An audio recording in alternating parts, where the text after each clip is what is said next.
بسم اللہ الرحمن الرحیم نحمدہ ونصلی ونسلم علی رسولہ الکریم اما بعد۔ آج جو گفتگو ہے ہماری وہ نظر بد سے متعلق ہے، اور قرآن کریم میں اللہ تبارک و تعالی نے حضرت یوسف علیہ السلام کا جو واقعہ ذکر فرمایا ہے، اس میں اس بات کا تذکرہ ہے کہ جب برادران یوسف غلہ لینے کے لیے دوسری مرتبہ مصر پہنچے تو حضرت یعقوب علیہ السلام جو ایک جلیل القدر نبی تھے، انہوں نے اپنے بیٹوں کو ایک نصیحت فرمائی۔ مصر جانے سے پہلے حضرت یوسف علیہ السلام کے 11 بھائی تھے، تو فرمایا کہ وقال یا بنی لا تدخلوا من باب واحد وادخلوا من ابواب متفرقہ۔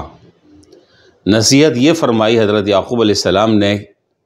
کہ اے میرے بیٹو، تم ایک دروازے سے داخل نہ ہونا، مختلف اور متفرق دروازوں سے الگ الگ داخل ہونا۔ اور اس میں جہاں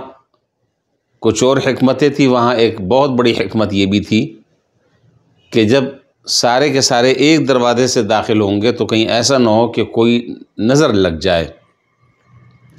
اور کسی کی نظر بد لگ جائے، اور اس نظر بد سے بچانا مقصود تھا۔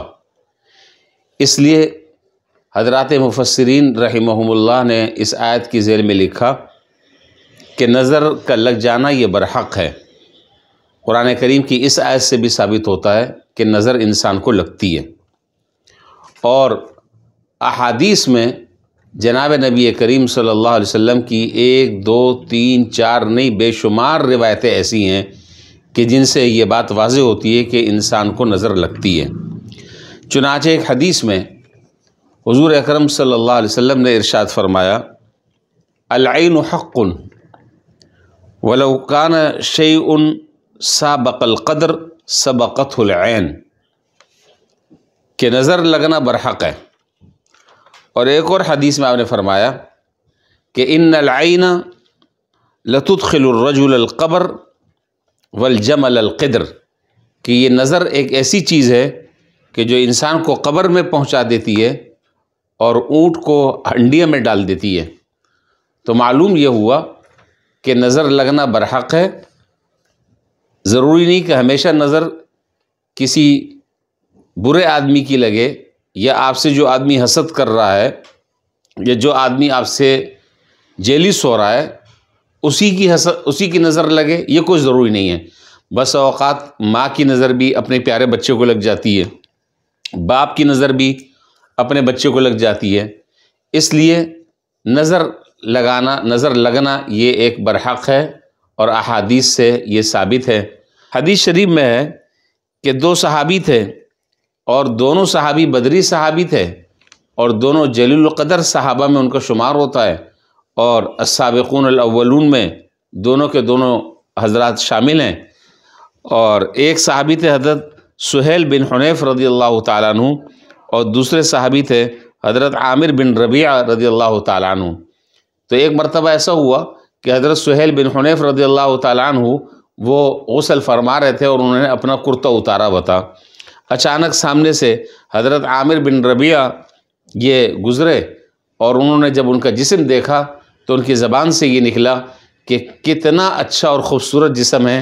آج تک میں نے کسی ایسے کا جسم میں نے نہیں دیکھا جیسا جسم ان کا ہے۔ یہ کہنا تھا کہ حضرت سہیل بن حنیف رضی اللہ تعالیٰ عنہ وہ ایک دم غشی کھا کر گر پڑے۔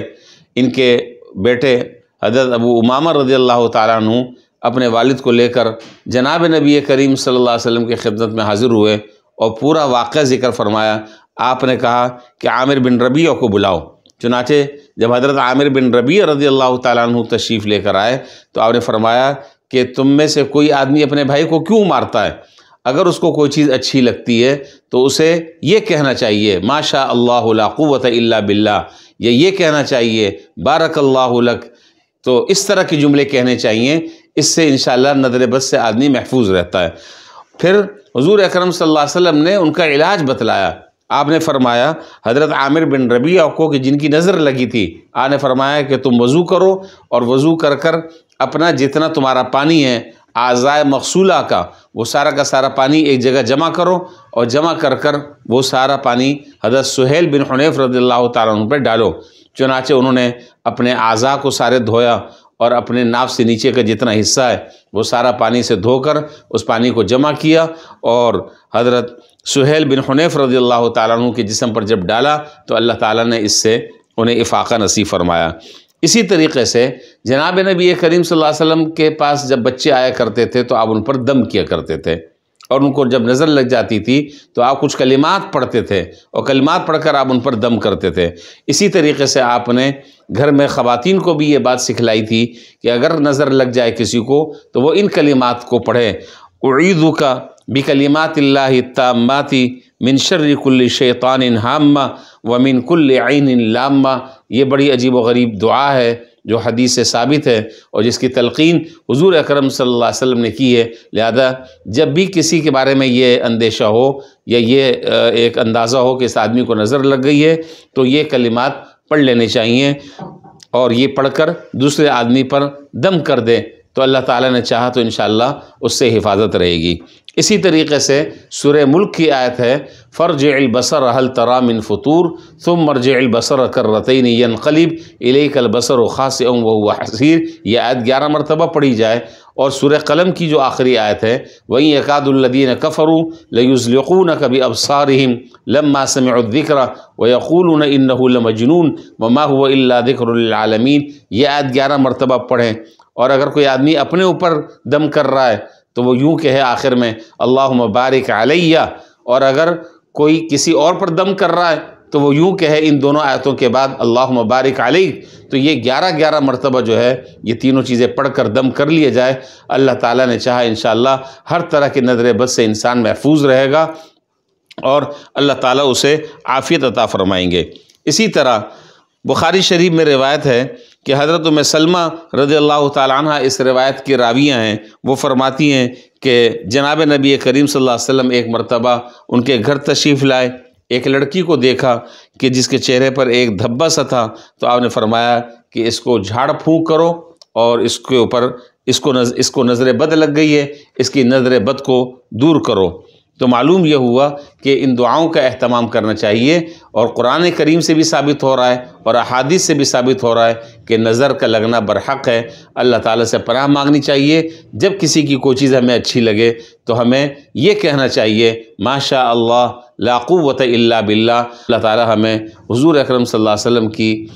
بتائے ہوئے طریقوں کے مطابق اپنی زندگی کو گزارنے کی توفیق عطا فرمائے۔ وآخر دعوانا ان الحمد للہ رب العالمین۔